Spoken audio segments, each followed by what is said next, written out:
What did I get out of men's fraternity? Everything. Gentlemen, if you're looking to change your life, even a little bit, this is where you want to be. I come because it's a bunch of men being honest with each other, and started out friends, and now we're all brothers, basically. I'd do anything for any of these guys. It's unique, it's real, we can be ourselves. We don't have to put on a face outside the building and come in and be somebody that we're not.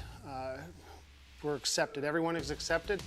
I would tell you that our church says come as you are. So I have a stain on my shirt, sweat stains on my hat, and I can show up for men's fraternity because my brothers understand. We all have jobs, we all have lives, but when we come here, none of that matters. It's about growth, it's about growing together. That men's fraternity looks deeper into the Bible, and I never even think of some of the teachings that they have shown me. It's taught me a lot. I've come with a lot of baggage, a lot of messiness, and through the video, the program, and through the guys in the program, I've really been able to let go of my past and let go of the things that's held me down. And it's been a great journey this last year since I've joined men's fraternity. Even my relationship with my wife has gotten better. With my daughter enjoys coming to the church. She's loving student ministries now, and my wife is involved with the women's identity. And Yeah, my relationship with my wife has gotten better, and we've just been growing together through God. And there's nothing to be ashamed of. Our past, mine's ugly, it's colorful, ugly. It includes jail. And God isn't offended by that, but neither are my brothers.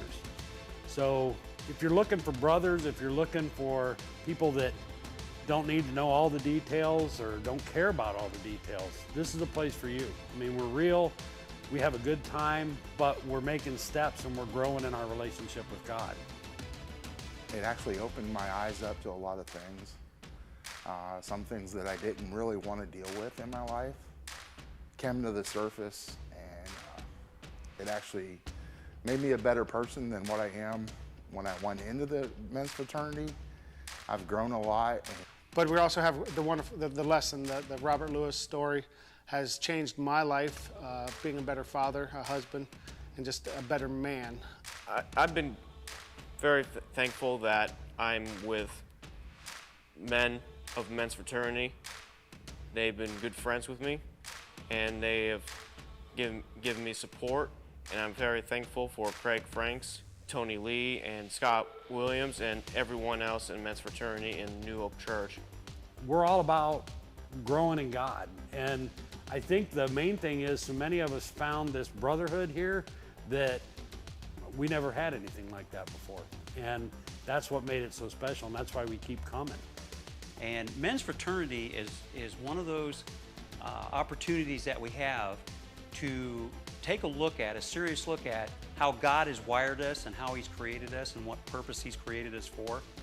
But it also is for us to be the men in our communities and in our families, and for those people that we have influence, that those people that are around us, to realize that there's so many things in this life are just kind of, they're going to pass away. We're going to leave them behind. It's just a way for us to just realize, to rise above those things that are in this world that kind of just take our busy time and get involved with something that God has initially wired us to do and to be for Him and for the people around us to have an impact. It can be life-changing, and you won't be the same. Spiritually, I'm not even close to the same person I used to be. And it's because of men's fraternity that brought me to that point. So all I can say is I would challenge any man that thinks he might be ready to do life a little bit different. Come do it and come try it with us, and see if you don't end up a different person in the end.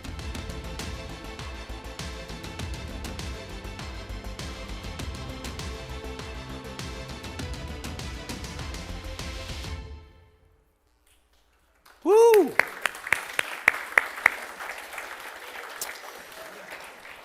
Welcome tonight. Hey, my name is Tim. I'm the lead pastor here at New Hope, and I just get to share just a little bit tonight, just to encourage all of us in this room about a couple of things.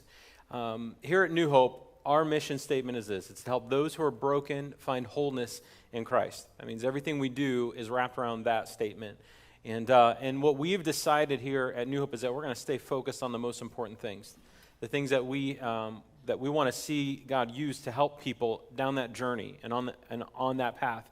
And it's been so cool this last year. We're going to talk about just a little bit about men's fraternity and Celebrate Recovery and the heartbeat between, the differences between those two and some of the similarities between the two tonight. But it's been so cool last year to hear those kind of stories where we've seen life change. We've seen like a brotherhood form. We've seen men learn what it means to be men and what that looks like through men's fraternity. It's so cool, so very cool. You guys know the 4 words if you've been a part of New Hope, and maybe tonight you're here and you've never been to this church, and I just want to say welcome. The people you see around here are the same type of people you see every single weekend around here. We're just normal, down to earth, no perfect people allowed type of people. That's who we are. And Thursday nights, it even gets less perfect, right? Thursday nights around here, everybody just wears their life on their sleeve, and it's where real life hits each other, right? And it's powerful. It's really powerful to experience that. When I was 12 years old, I grew up in Worcester, on the north end, a little part of Worcester called Madisonburg. And I lived right across the street from Wayne Elementary School. That was my stomping grounds all growing up. And I remember this one summer, my bike was my life, right? When you're like in grade school, your bike is everything because you get to go everywhere. And in those days, there was no helmet. We weren't wusses, right? There was no pads. There was no, sorry, if I put anybody down that wears helmets, I wasn't trying to do that. I'm just thinking we survived a lot in the 80s. And I remember when I was 12 years old, I thought I was invincible on my bike. And somebody had left it was a small kind of half pipe that they were skateboarding on in the playground, and it was summertime, and I had my bike hanging out with my buddies, and I'm like, I can jump that. And so I hopped on my bike, and I'm like, watch this. Those are the most brilliant words any man can say, right? What comes after those words is not going to be good. And it wasn't. I said, watch this. And I don't know if you've seen like half pipes. Like the ramp, it's not like a bike ramp. Where bike ramps, you go that, and then you soar and feel awesome. They go up like that. And I wasn't calculating the geometry because I was flunking that, I guess. And so when I hit that ramp, I went straight in the air, front tire straight in the air. And the way I came back down was the way I went up. Straight down, right? And so my bike went like that way, and I landed flat on my butt, my back, and then my head against the ground going, oh, right? And what do you think my friends did? You guys are so mean, right? I don't remember. They probably did, right? But then here's the thing. When you have friends, this is me at 12. When you have friends that you're spending the whole summer with, they laughed, and then they came, and they helped me up because they saw I was hurting. Like I was in pain. And so they picked me up. One of my buddies grabbed my bike, the handlebars, it always happens, we're like that while the tires are going that way, and the seat's twisted and half off, and they helped me. I lived right across the street from the school, so they helped me get back to my house. And my other buddy took my bike, and he's like doing the thing that you do to twist the handlebars straight and walking it back to the house with us. And I realized in that moment, and as I was thinking about what happens in men's fraternity, we all need friends like that in life. Because when we're kids, it's bike wrecks, and hurt bums. But we move from bike wrecks to life wrecks, right? Where things get bigger, they get more serious, the hurts get more expansive, and the older we get as men, I'm talking to the men in the room right now, and I think women, you guys can connect with this too, but when we get older men, it is so hard to find friendship, to find brotherhood. What does that even look like? What does that mean? How do you find people like that? When your life completely wrecks, you've got the right people around you to help pick you up, dust you off, straighten your handlebars, and say, let's go back home for a bit. I think that's what a lot of these guys found in men's fraternity this last year. Some friends, some brothers, and some guys that they learned that they can count on in life. And for us as a church, I'm telling you, that is one of the most valuable things you'll ever find in life. Having a good job is good, right? Having a good family, that's awesome. But it's awesome to have some brothers. And you guys heard some of the stories in that video. Some of these guys just saying, this has been amazing, the brotherhood they found. They would fight for each other and die for each other. Now, some of you haven't been a part of that, and some of you are here and you're like, that sounds pretty intense. That sounds a little scary, actually, to have friendships like that. But here's a scripture. This is in Proverbs. And Proverbs is just full of wisdom. It says, one who has unreliable friends soon comes to ruin, but there is a friend who sticks closer than a brother. And that's what we're talking about. I've had those friends that that I thought were reliable, but were unreliable friends and left some things in my life in ruins. And I found some other friends who I've experienced that they will stick closer than a brother. We want men to experience that in a real way here at New Hope. And I'm telling you, it's something that we've seen happen. And it's not just for those times when life goes sideways, right? Because life does go sideways. You guys, at New Hope, I always say this phrase about life, that when life goes sideways, you don't need a good sermon, right? You need someone. You need some someone's around you. But I would say also, when life goes awesome, it's more fun when you have someone around you, isn't it? When things are going good and like you get to celebrate something and you get to call up somebody and say, guess what happened? Having some people around you be like, rock on, and celebrate and party with you, and that's awesome too. So I don't want everybody to think just being a part of something means I must have gone through some crap, so that means I need some people. You can go through some awesome, and it's still awesome to have people. And finding a group, a brotherhood, a friendship as a man, I'm telling you, it's a valuable, powerful thing. Powerful thing. One thing I've learned, I grew up in church. I've been in ministry for a long time. And what I've seen in churches over the time is that often men feel like they have to become less of a man to participate in church, right? That like, for some reason, like becoming a Christian means like putting on the sissy hat or something. And I need to tell you, that's farthest from the truth. Like, we're at New Hope, we want men to be men. And to rise up and stand up and fight for the right things. And I haven't been in too many places where people learn what it means to be that kind of man. I think growing up as boys, some of us have great examples of men in our life that we look up to. And even today, if I said, think about that guy or that one guy or somebody in your life, you'd be like, oh yeah, I know who that was. But I think it'd be safe to say that a lot of us in this room may not be able to say who that guy was. That we've had an absence of examples or anybody teaching us, like really just teaching us how to do this thing, how to move from being a boy to a teen to a young adult to a man. And I've always wanted to be a part of a church that says, we're going to help men become men. We're going to create a safe space where they can really be who they are, not be judged for it, right where they are, and learn what it means to be a man. And that's not becoming lesser, that's becoming greater and stronger. It may also, though, mean unlearning some things of what the culture tells us a man is, because I think men in our culture consider it as power and control and authority in a way that's unhealthy. When I see a real man, I see a man who's willing to serve, to use what they've given to help others and to bless others and to do greater things with the strength that they've been given.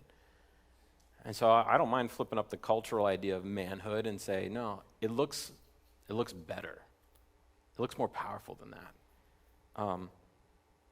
And so this is what I wanted to just let you guys know, men in the room, about men's fraternity. It's a safe place. It's a place to be you. It's a place to find people who are actually a whole lot like you. And what the world may tell you, what you may even tell yourself is, nobody's like me, and nobody's gone through what I've gone through. just wait till you show up to men's fraternity and you start hearing some stories of some of these guys and the things they've been through. And you'll have some aha moments of, wow, there are guys who have been through exactly what I've been through and experienced things that I've been through. And it'll put a hope in you that you didn't have before. If you come on a Thursday night starting next week, my desire for you is that you'll see real men being real men. There's a passage in Nehemiah chapter 4. We studied as a church beginning of the year, went through the book of Nehemiah.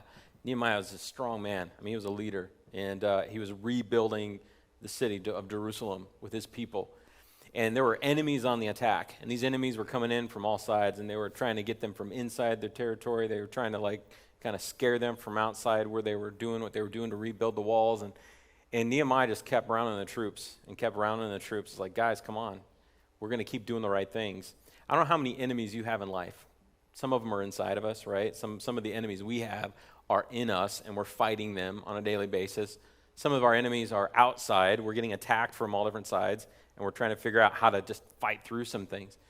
But I think there's bigger things to fight for. And so when he was rallying the troops, Nehemiah chapter 4, verse 14, he just kind of does this battle cry. And I think this is our battle cry, men. Don't be afraid of them. Don't be afraid of the enemies. He says, remember the Lord, who is great and awesome, and fight for your families, your sons and your daughters, your wives and your homes. He does this call like, fight. Fight for the right things. And we want to help you learn how to do that, how to fight for the right things in life, and to learn how to get those things right, okay? So men in the room, here's your invitation. Every single Thursday in this room right here, 7 o'clock, men will be hanging out. You're going to be watching a video, a teaching that'll put some tools in your toolbox, and then you're going to hear some stories from men and hear their testimonies, and you're going to have a chance to share yours at some point if you want to. But here's the cool thing. If you don't like talking, you don't have to say anything, okay?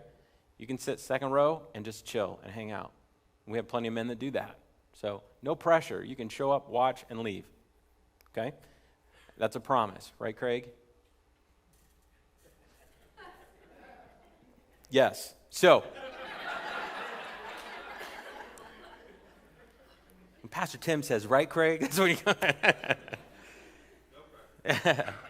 It is, and it's a great place. It's a great place to be. And then the other thing that they do, because some guys can't make it Thursday evenings, Saturday mornings at 7 a.m., there's going to be at least one group, if not more, different groups of men that are going to get together to go over the same thing, but in a smaller circle with some other guys to do life together. And so if you can't make it Thursday, we'll let you know where you can show up on Saturdays and be part of it as well. So we'll create different opportunities for that.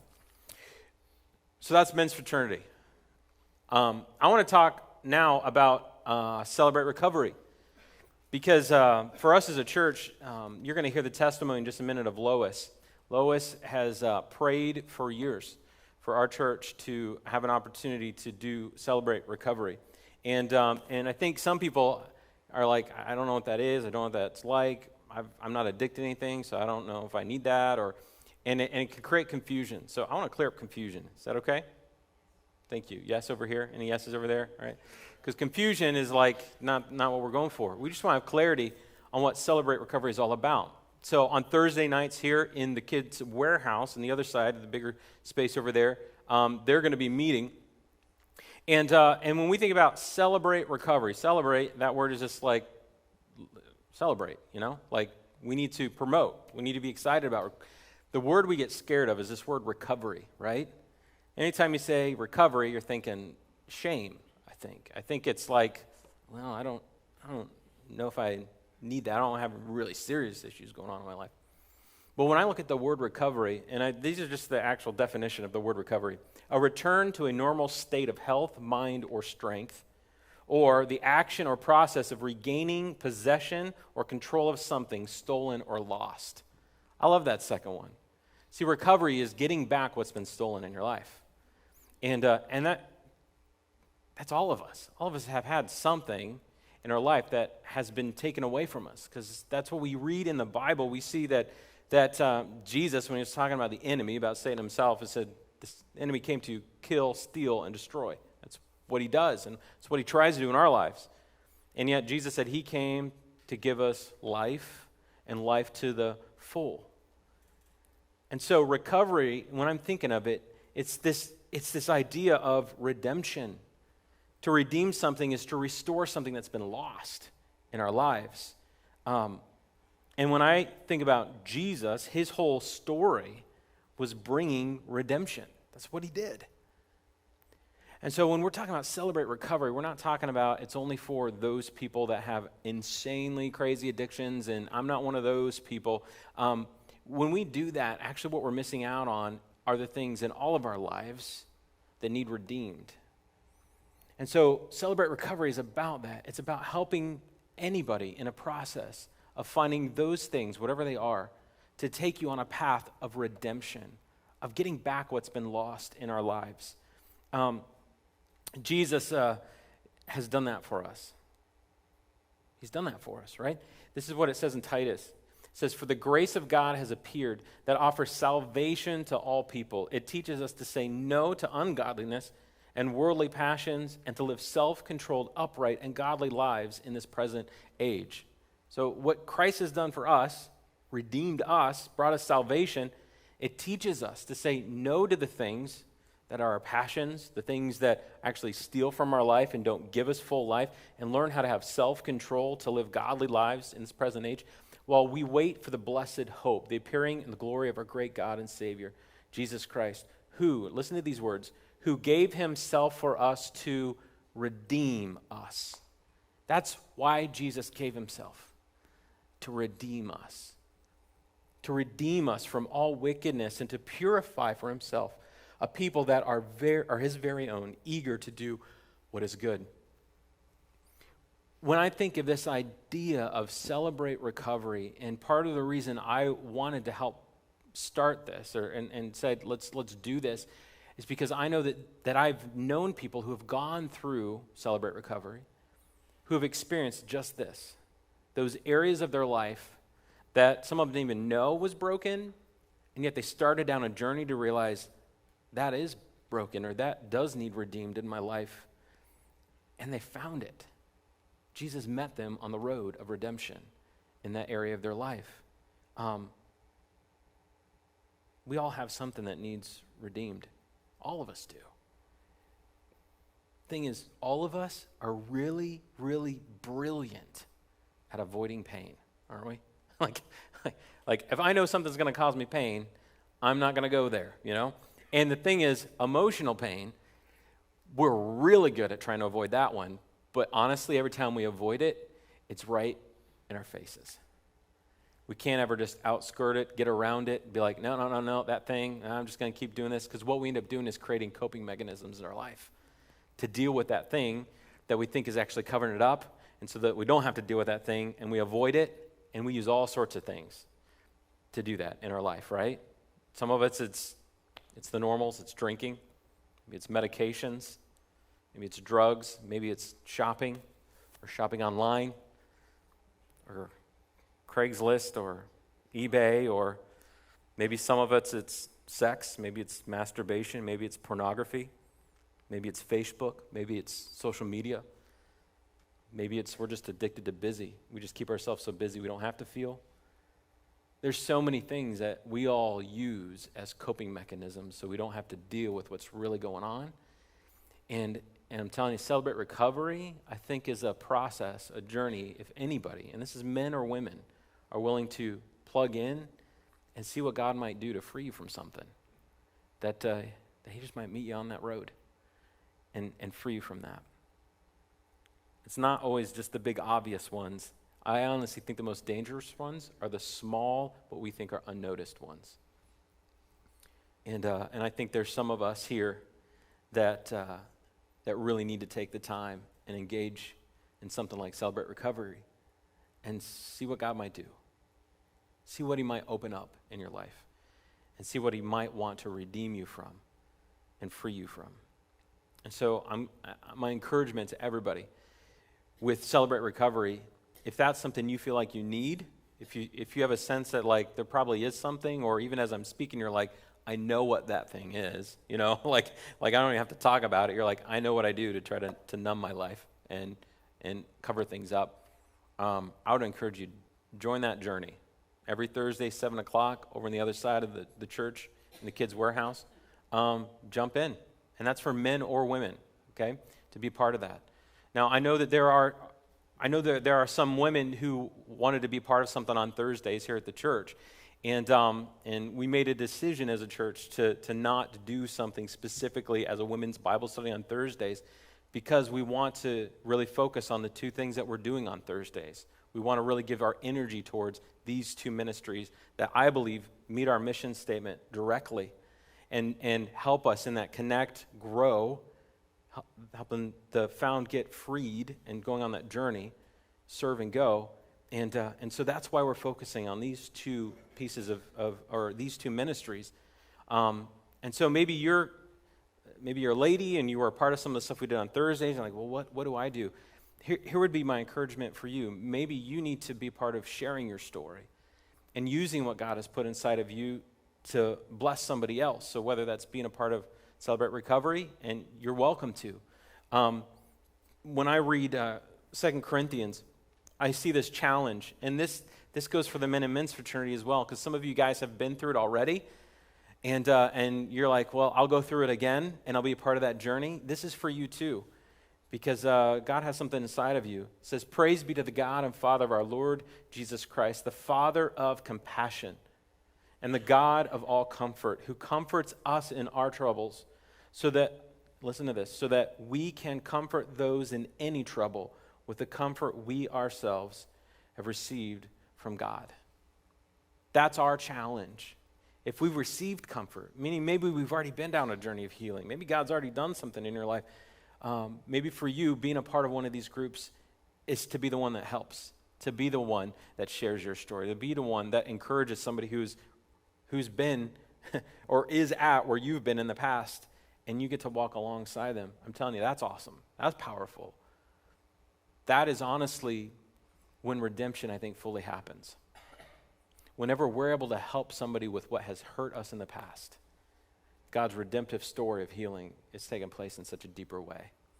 And so I want to encourage everybody tonight, no matter where you're at, no matter what your story is, I would encourage you to find one of these safe spots on Thursdays, plug in and see. And I'm going to give a money-back guarantee, okay? If you buy now. I'm not a salesman, guys. I'm not very good at that.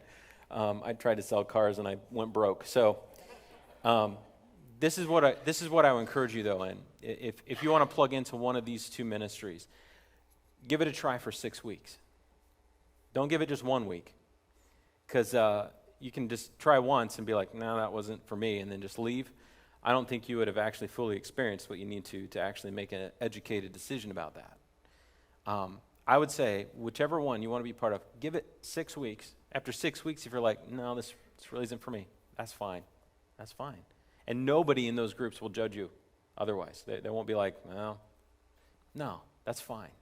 But I would challenge you on Thursdays, give it a try and see what might happen. See what friends you might build. See what God might do in your life. Because I'm telling you, I don't know your story, and I know there's people from all sorts of walks in here. Some of you don't know God, and you're kind of like, I'm just starting this thing, Tim, or you're hearing like, I just got pulled off the street. I don't know about this God thing that we're talking about. What I need to tell you is that God is for you. God has a story. And I'm telling you, he's a loving God. And he wants to walk with you wherever you are today to wherever you're going tomorrow. And it's an awesome invitation that he has given us to walk with him in a relationship.